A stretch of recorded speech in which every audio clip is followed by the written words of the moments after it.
حضرت عائشہ بیان کرتی ہیں نبی کریم صلی اللہ علیہ وآلہ وسلم نے فرمایا وہ نکاح سب سے زیادہ بابرکت ہے جس کے اخراجات بہت کم ہوں۔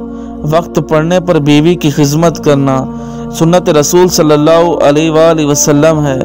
حضرت عائشہ صدیقہ فرماتی ہیں کہ نبی کریم صلی اللہ علیہ وآلہ وسلم نے جب نماز کے لیے باہر جانا ہوتا تو نکلتے ہوئے بعض مرتبہ میرا بوسہ لے لیا کرتے تھے اور پھر نماز کے لیے تشریف لے جایا کرتے تھے۔ وہ کن فرماتا ہے اور چیزیں ہو جاتی ہیں، گمان سے آگے اور بیان سے باہر۔ آپ اپنی تمام امیدوں کا رخ اللہ کی طرف موڑ دیں، یقین جانیے اللہ پاک آپ کو مایوس نہیں لوٹائے گا۔ دنیا کی بے بسی دیکھ کر ایسا لگتا ہے قیامت سے پہلے ہی میرا اللہ پوچھ رہا ہے آج کس کی بادشاہت ہے۔ ایک وقت آئے گا کہ دین پر قائم رہنا اتنا مشکل ہوگا جتنا ہاتھ میں چنگاری پکڑنا۔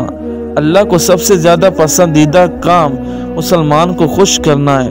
اللہ اپنے بندے کو آزمائش میں ڈالنے سے پہلے ہی آزمائش سے نکلنے کا وسیلہ بتاتا ہے۔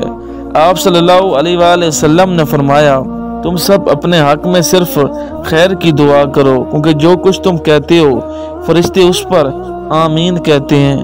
شہید نے جو گناہ بھی کیا ہو شہادت اس کو مٹا دیتی ہے سوائے قرضے کے۔ سیدنا ابو ہریرہ رضی اللہ تعالیٰ عنہ بیان کرتے ہیں نبی کریم صلی اللہ علیہ وآلہ وسلم نے کبھی کسی کھانے میں کوئی عیب نہیں نکالا۔ اگر پسند ہو تو کھا لیا، اگر نہ پسند ہو تو چھوڑ دیا۔ نبی کریم صلی اللہ علیہ وآلہ وسلم نے ارشاد فرمایا گناہ کم کرو موت آسان ہو جائے گی، اور قرضہ کم لو آزادی کے ساتھ زندگی گزار سکو گے۔ اللہ جب تمہارے حصے میں انتظار لکھتا ہے تو تمہارے حصے میں اس انتظار کا کوئی نہ کوئی صلہ بھی لکھتا ہے۔ ضرور ہوں گی تمہاری دعائیں، یہ وعدہ ہے اللہ کا۔ اللہ تمہاری بہتری کے لیے دیر ضرور کرتا ہے لیکن وہ بھولتا نہیں ہے۔ الحمدللہ صبر کی حد یہ ہے کہ تقدیر پر کوئی اعتراض نہ ہو۔ بعض اوقات دعائیں رب کے فیصلے نہیں بدلتی لیکن وہ آپ کا دل بدل دیتی ہیں اور رب کے فیصلے کے مطابق کر دیتی ہیں۔ یقیناً اللہ تمہاری صورتوں اور اموار کو نہیں دیکھتا بلکہ وہ تمہارے دلوں اور اعمال کو دیکھتا ہے۔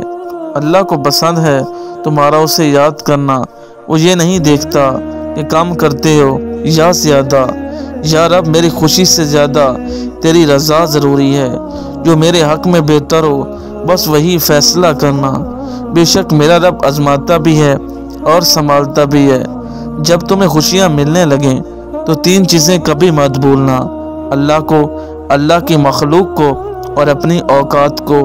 تیرے سجدوں میں سر رکھ کر میں غموں سے جیت جاتا ہوں یا رب۔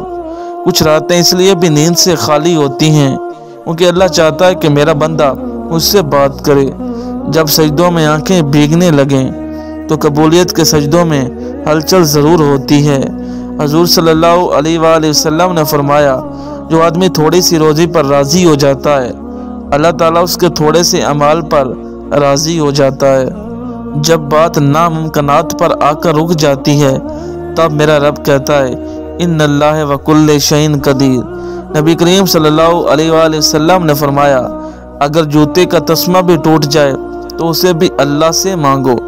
ہر نظر کانپ اٹھے گی محشر کے دن، خوف سے کلیجہ نکل جائے گا۔ مسکراتے ہوئے آپ صلی اللہ علیہ وآلہ وسلم آئیں گے اور حشر کا سارا نشقہ بدل جائے گا۔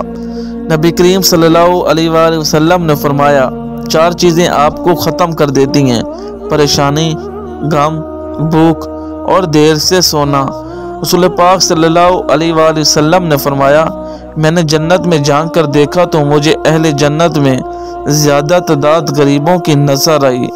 جو شخص کسی مسلمان کا پردہ رکھے گا اللہ تعالیٰ قیامت کے دن اس کا پردہ رکھے گا۔ جو اپنے والدین کو خوش کرتا ہے وہ اللہ تعالیٰ کو خوش کرتا ہے، اور جو آدمی اپنے والدین کو ناراض کرتا ہے وہ اللہ کو ناراض کرتا ہے۔ رسول پاک صلی اللہ علیہ وآلہ وسلم نے ارشاد فرمایا قرآن مجید کی تلاوت کرو کیونکہ قرآن مجید کی وجہ سے رحمت نازل ہوتی ہے۔ رسول پاک صلی اللہ علیہ وآلہ وسلم نے فرمایا اللہ تعالیٰ نے میری امت کے دلوں میں